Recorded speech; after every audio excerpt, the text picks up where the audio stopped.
பல 100 ஆண்டுகளுக்கு முன் ஒரு அடியார் காட்டிற்குள் சிவபெருமானை வழிபட ஒரு சிறு லிங்கம் வைத்து பூஜை செய்து வந்தார். காலப்போக்கில் அந்த காட்டில் உள்ள பல உயிரினங்களும் சிவனை வழிபடத் தொடங்கின. ஒரு சிறிய சிலந்தி அந்த லிங்கத்தின் மீது தூசு படிவதை கவனித்தது. இது என் இறைவன், இவர் மீது தூசி படியக்கூடாது என எண்ணி சிலந்தி தனது உமிழ்நீரால் ஒரு நெகிழ்வான வலையை பின்னி லிங்கத்தின் மீது மழை மற்றும் தூசி விழாமல் பாதுகாக்க ஆரம்பித்தது. ஒரு நாள் கனமழையுடன் கடும் காற்று வீசியது. அதில் சிலந்தியின் வலை துண்டிக்கப்பட்டு விழுந்தது. ஆனால் சிலந்தி விடாமுயற்சி கொண்டது. மீண்டும் மீண்டும் வலை பின்னியது.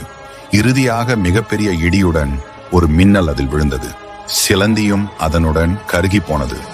சிவபெருமான் சிலந்தியின் உன்னத பக்தியை ரசித்து அதற்கு உடனே முக்தியை கொடுத்தார். பல வருடங்களுக்கு பின் அந்த கோயிலில் ஒரு பாம்பு வந்தது. அது தினமும் சிவலிங்கத்தினை சுற்றி வலம் வந்து தனது மாணிக்கங்களை சிவலிங்கத்தின் மேலே வைத்து சிவபெருமானை வழிபட்டது. பின்னர் அங்கு ஒரு யானையும் வந்தது. அது அங்குள்ள நாகமாணிக்கங்களை தட்டிவிட்டு பூமலர்களை பறித்து கொண்டு வந்து சிவலிங்கத்துக்கு அர்ச்சனை செய்தது.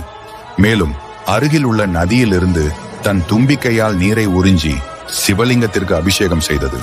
மறுநாள் நாக மாணிக்கங்கள் சிதறி கிடந்த இதை பார்த்து நாகம் கோபப்பட்டது. ஒரு நாள் யானை வழிபாட்டில் இருந்தபோது அதன் தும்பிக்கையில் அந்த பாம்பு நுழைந்து அதனை மூச்சு திணறச் செய்தது. யானை வலியால் போராடி கொண்டு ஓடிக்கொண்டிருந்த போது ஒரு பாறையில் மோதி கீழே விழுந்தது. யானையும் நாகமும் இரண்டும் இறந்துவிட்டன. இருவரின் பக்தியை மெச்சிய சிவபெருமான், பக்தியினால் ஒருவரும் உயர்ந்தவர்கள் தாழ்ந்தவர்கள் என பிரிக்க முடியாது. உண்மையான பக்தி கொண்டவர்கள் எல்லாம் என் அருகில் இணைந்து முக்தி அடைவார்கள் என்று கூறி பிறவா முக்தியை அருளினார்.